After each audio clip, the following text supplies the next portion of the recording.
This is week 5 for exercise 1, and I just have the questions out just to read them off so I know where I'm at. But for the setup for a brain MRI and an MRA of a brain, you're always gonna, or before you even have the patient get set up, you're gonna always have them wear earplugs, and you're always gonna give them a safety squeeze ball just for emergencies, and you always want to talk to them in between sequences just to make sure that they're doing okay. But for the brain setup, the kind of coil that we're going to use is going to be a high resolution head coil, which resembles a bird cage, and that just goes above their head. And the way that the patient's going to be positioned is going to be supine, laying face up on their back, going in head first with feet outside of the machine. The laser landmark is going to be right between the eyebrows, which is called the glabella. The angulization and coverage for an axial brain. The angle, you're going to want to angle parallel to the genuinous splenium of the corpus callosum. And you want to cover from the vertex, from the top of the brain to the bottom of the foramen magnum. And on the coronal image, you want to angle it perpendicular to the third vesicle and the midbrain. For sagittal brain, it's going to be the same thing for the axial and coronal images. You want to angle it separating both hemispheres, or both cerebral hemispheres, and you want to make sure that you're not clipping off any of the temporal lobes. And for the coronal brain sequences, you're going to angle parallel to the brainstem, and on your axial image, you're going to cover the brain from anterior to posterior. For the angulization for the axial 3D multiple slab accusation for MRA of cow, it's going to be kind of the same thing as an axial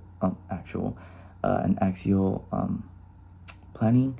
You're going to angle it parallel to the genuinous splenium, but the only difference is that you're adding a saturation band right above that angle, or the angle box near the vertex of the brain. And what that saturation band does, it eliminates any venous contaminations for the images. And the post-processing of MRI cow, some techs would be using this process called MIPing, and what that does, it exterminates any other blood vessels that are surrounding the circle of Willis, just so the tech can have a better image and better detail of the part they're looking at. For the neck, it's kind of similar setup to the brain. You're still gonna offer the patient earplugs, the safety ball as well, or the safety squeeze ball, and the positioning is gonna be the same. They're gonna be laying supine face up, and they're going in head first. The only difference is that they're using, instead of using a high resolution head coil, they're gonna be using a neurovascular array coil, which is kind of similar, but the only difference is that's a little bit lower, covering a little bit of the chest, and the landmark would have to be right at the mid neck.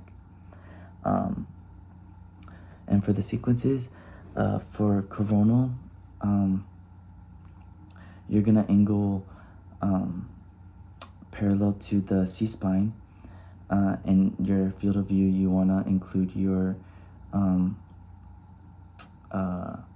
frontal sinus, and like right below the aortic arch. And this is also being planned on a sagittal plane, or the sagittal image. And you want to cover from the tip of the nose to the spinous process of the C and T spine.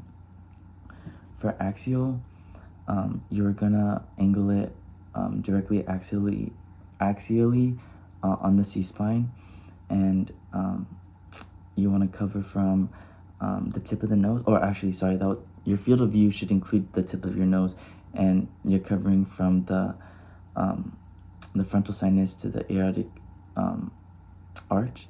And for sagittal, you're angling parallel to the spinal column, and you're covering from ear to ear. And I believe that's it. Thank you